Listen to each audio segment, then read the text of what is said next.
About 3 years ago, a colleague and friend of mine, Mr. Frank Lambert down in the Chamonix School District, he was Christmas Day traveling with his family doing some Christmas visiting, and they were on a highway. His wife was driving, and a tractor trailer traveling in the opposite direction on the highway threw a large chunk of ice, and it came through the windshield and struck Christine and killed her instantly.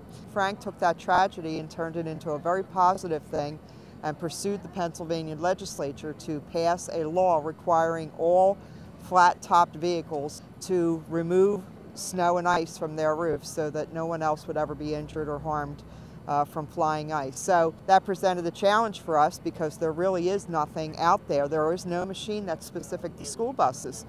And one of the problems that we have is that we have so much stuff on top of the buses. We have escape hatches, we've got antennas, some school districts have the strobe lights, we don't have those, but the scraper systems, the brush scraper systems that the tractor trailers use wouldn't work for us. So we had to actually go out and find somebody who would basically build something specific for school buses.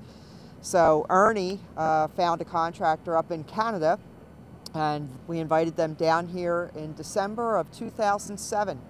And for about a year we worked with this contractor, these engineers, to design something, and this is the end result of that labor for about a year. We just installed this in January, and we've used it I think 3 or 4 times already.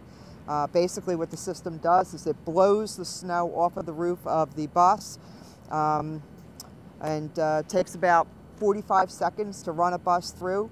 The best thing about the machine is that it keeps the driver safe. The driver never has to leave the vehicle because it's all motion censored. When the bus approaches, the blowers go on systematically and just removes the snow.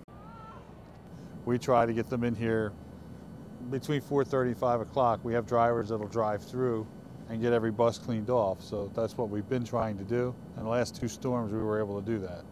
And that's a 2-hour delay, but we're ready to go. We run through over 100 buses through here in that 2-hour time period. The one storm we had to station a truck here, and then every second bus we'd plow the snow out of the way because the snow just blows off the roof and it just lands on the ground behind the machine, and you know there's no way to move it other than a snow plow. So the heater is in the control box that actually keeps the electronics warm so that your contactors and what have you don't stick, and the heat from there is then vented up into the motors to keep them, when they're not running, from freezing up. The motors are basically a car wash blower system. When you go through the car wash, at the end they blow the water off the car. They're the same blowers.